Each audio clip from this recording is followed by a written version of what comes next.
السلام علیکم ورحمۃ اللہ وبرکاتہ۔ میرے عزیزو، آج ہمارے گفتگو کا موضوع ہے آج کا بگڑا ہوا معاشرہ اور ہماری ذمہ داری۔ ہم آج اپنے معاشرے میں دیکھتے ہیں علم کی ناکمی کی وجہ سے، علم کی کمی کی وجہ سے بہت سے ایسے افراد ہیں، چاہے وہ مرد ہوں یا عورتیں ہیں، وہ ایسی باتیں کرتی ہیں جو لگتا ہے کہ دین میں موجود ہے، شریعت سمجھ کے وہ عمل کرتی ہیں، چاہے وہ فاتحہ ہو، نیاز ہو، چادر ہو، جتنے بھی رسومات ہیں وہ یہ دین سمجھ کے کرتی ہے۔ اس کو لگتا ہے کہ یہ سارے چیز دین ہے، لیکن یہ دین نہیں ہے جی۔ ہمارے جو دین ہے وہ 2 اور 2 4 کی طرح کلیئر ہے۔ آج بہت سے ایسے مرد عورتیں ہیں جو نماز نہیں پڑھتے، نہیں جانتے کون سی نماز میں کتنی رکعتیں ہیں اور کتنی فرض ہیں، کیا سنتیں ہیں، کیا نوافل ہیں۔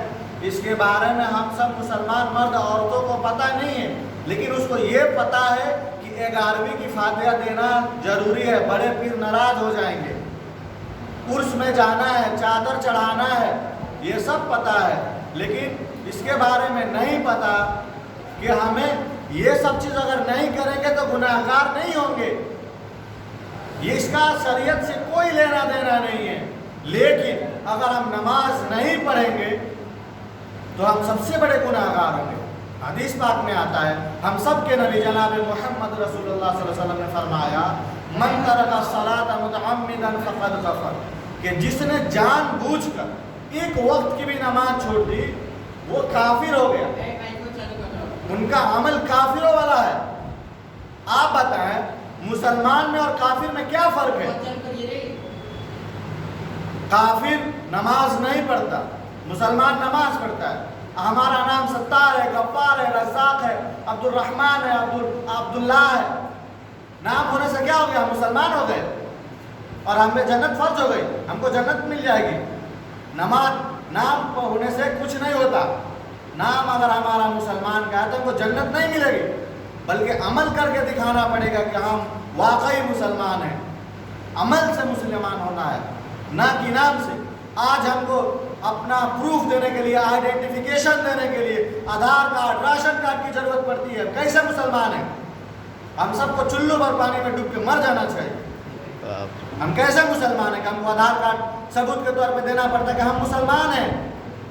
ارے میرے عزیزو، جس آدھار کارڈ کو تم پیش کر رہے ہو مسلمان ہونے کا، کاش تم نبی کا سنت زندہ کر لیتے، چہرے پہ داڑھی رکھ لیتے، غیر دیکھ کر پہچان لیتے کہ یہ مسلمان ہے، یہ نبی کا امتی ہے، یہ عاشق رسول ہے۔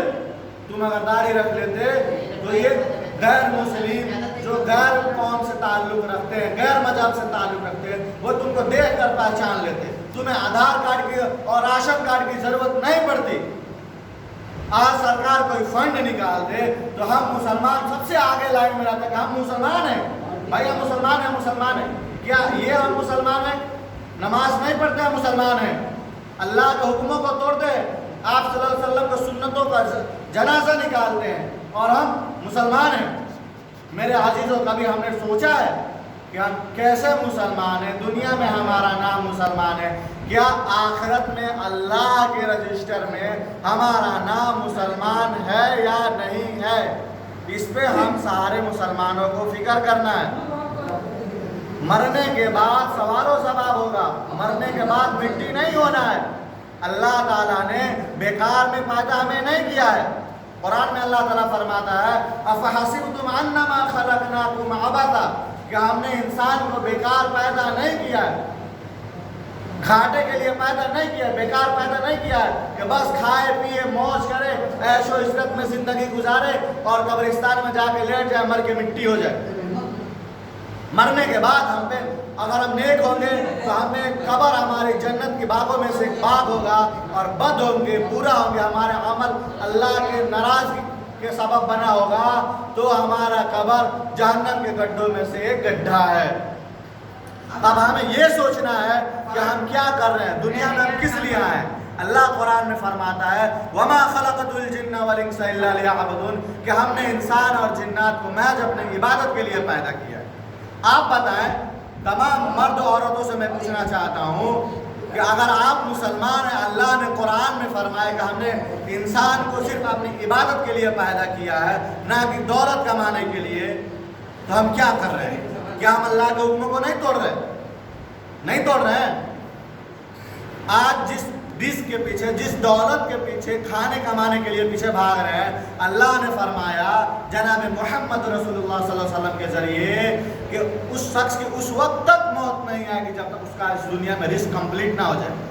مثلاً اگر ہمارے زندگی میں 4 روٹی رزق میں لکھا ہوا ہے، 4 روٹی جب تک کمپلیٹ نہیں ہوگی تب تک موت نہیں آئے گا، پھر بھی ان مسلمان رزق کے پیچھے بھاگ رہے ہیں اللہ کو چھوڑ کے۔ جس اولاد، جس گھر بار کے لیے تم اللہ کو بھولے بیٹھے ہو، اللہ قرآن میں فرماتا ہے انما اموالکم واولادکم فتنہ، یہ تمہارے اولاد، تمہارے مال، یہ سب فتنہ ہے۔ اگر تم کو اللہ سے دور کر رہا ہے تو یہ سب تمہارے لیے شر ہے، نہ کہ خیر ہے۔ ہمیں چاہیے کہ ہم ان سب چیزوں کو چھوڑ دیں، جتنے بھی بدعات و خرافات و رسومات ہیں شادیوں بیاہوں میں، جتنے بھی اور دیگر عملوں میں ہے، ان سب کو چھوڑ دیں، یہ شریعت نہیں ہے۔ میری بات آپ لوگوں کو تلخ لگ رہی ہوگی، برا لگ رہا ہوگا، لیکن یہ شریعت نہیں ہے۔ آپ قرآن پڑھیں، احادیث پڑھیں، ان سب کا مطالعہ کریں۔ آپ قرآن پڑھیں گے آپ گمراہ نہیں ہوں گے۔